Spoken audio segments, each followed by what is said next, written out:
Hey everyone, welcome back to Scenic Horizon, where we like to talk about positivity through nature. Now, last 4 weeks, we've been talking about renewal and fresh starts. This one was very near and dear to my heart because I was starting an adventure. I'm starting this adventure. I'm continuing it, where I'm spending a year promoting positivity and using what is around us to help us promote that. The fresh starts and the renewal, every journey is a fresh start. But now we have started and we need to start working on various parts of our lives. And so for the next 4 weeks, we're going to be talking about stress and peace. They go hand in hand because if you don't have one, you probably have the other.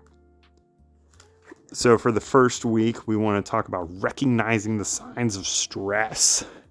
Everyone's favorite, especially all of us who love to overwork ourselves. So this one speaks to me specifically.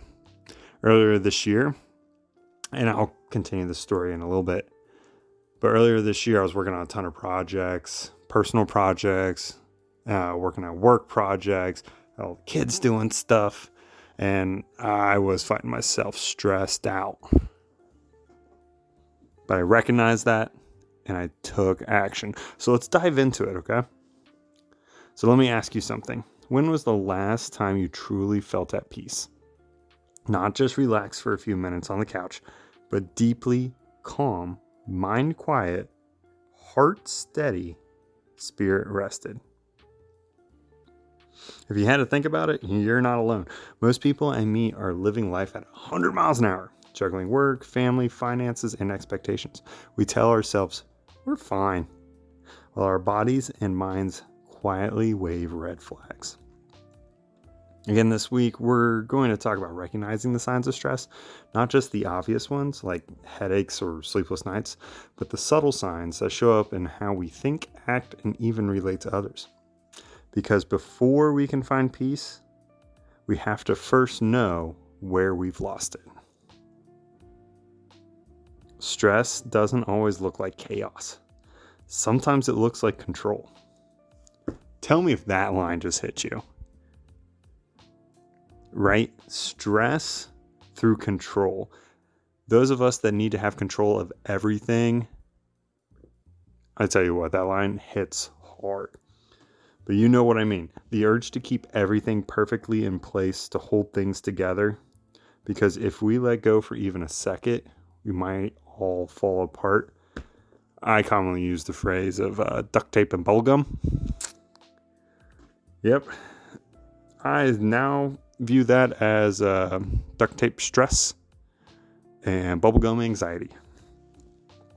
Maybe you've been there, triple checking your emails, snapping at someone you love, or feeling strangely disconnected from things you used to enjoy. That's not weakness. That's stress in disguise. We live in a world that normalizes exhaustion. We treat busy like a badge of honor. But the truth is, chronic stress slowly drains us, mentally, emotionally, and spiritually. It creeps in quietly. First, you start waking up tired. Then you lose patience quicker. Soon you find yourself short on joy, short on energy, and short on faith. The Bible doesn't shy away from the reality of stress. Even David, the man after God's own heart, wrote, "My heart pounds, my strength fails me, and the light has gone from my eyes." And that was from Psalms 38:10. If someone like David can feel that way, we can be honest about our own burnout too. So how does stress show up in our lives? For some of us, it's physical. You get headaches, tight shoulders, upset stomach. For others, it's emotional. Irritability, sadness, or just feeling numb. Sometimes it's spiritual. We stop praying, stop trusting, and start believing we have to carry it all ourselves. Let's talk about a story about a young professional who would say, "I'm fine," every time you ask them how they were doing. But over time, fine turned into, "I'm just tired, man." And the "I'm tired's" turned into tears. Their body had been sending them signals for months, but they were too busy surviving to listen. You see, the body always keeps score. When we ignore stress, it doesn't disappear, guys. It just finds a new place to hide. Maybe for you, stress shows up as scrolling late at night, overthinking every decision, or feeling guilty for resting. Or maybe it's that quiet tension in your chest that never quite goes away. Recognizing those patterns isn't weakness, it's wisdom. You can't heal what you refuse to name. One of the biggest roots of stress is our desire for control. We think, if we just work harder, plan better, or say the right thing, everything will fall into place. But peace doesn't come from control. It comes from trust. I learned this the hard way. And, as I alluded to earlier in this talk, I am now on the journey to get to peace. I always have side projects. I would call myself Captain Contingency instead of trusting in God's plan. I had backup plans for my backup plans to make sure failure never happened. I was so worried about failure, I never let myself celebrate the successes. Take a moment and stop. Find some peace. And most importantly, thank God for the opportunities He has given me so that I might have those successes.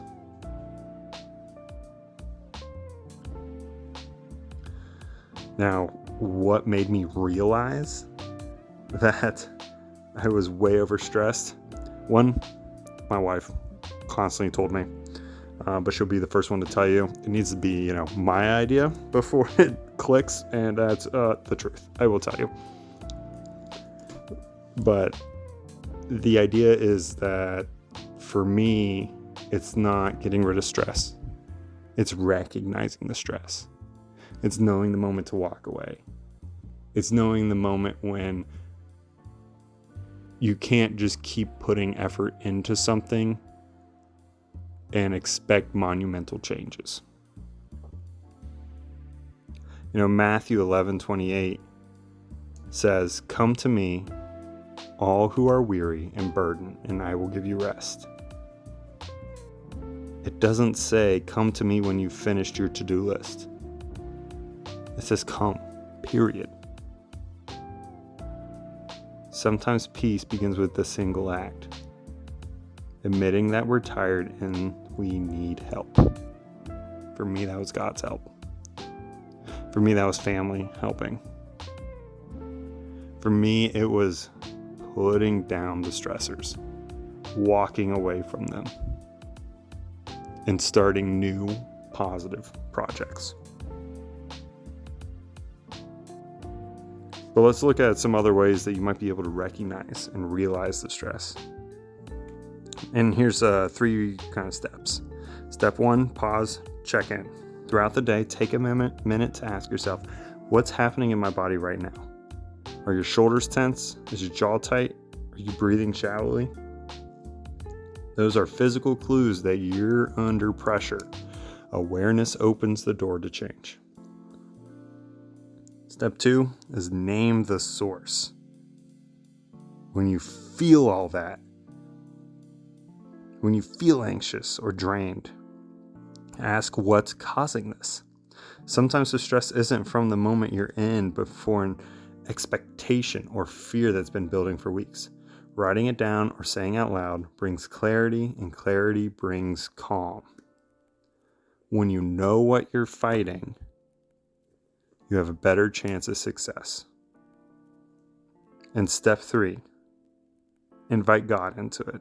Don't underestimate the power of a simple prayer. Say, "God, I'm stressed and I don't even know why. Show me what I need to let go of." You don't have to sound holy or polished, just honest. And that's where healing starts. Stress isn't just physical or emotional problem, it's also spiritual. When we carry constant tension, we're often carrying responsibilities we never meant to hold alone. Isaiah 26:3 says, "You will keep in perfect peace those whose minds are steadfast, because they trust in you." That word steadfast doesn't mean perfect focus. It means anchored. Even when the waves crash, even when stress hits, your soul stays anchored in the truth that you're not alone. When you feel anxious, remind yourself, I'm not in control, but I'm cared for. That single thought can shift your heart from panic to peace. So now this week, I want to challenge you to notice the patterns of stress in your life, not to judge them, but to learn from them. Ask yourself each night, what drained me today? What gave me peace? Where did I see God show up even in the small ways? You'll be surprised how often peace is already trying to reach you. You just have to slow down enough to hear it. Remember, peace doesn't come from fixing everything. It comes from surrendering what never was yours to carry. As you head into this week, let's hold on to this truth. Stress thrives in silence, but peace grows in awareness. You don't need to be perfect to rest. You just need to be willing to stop pretending you're okay when you're not. So take a deep breath, let go of the need to hold everything together, and remember that God, who created rest, didn't just make it for the world. He made it for you.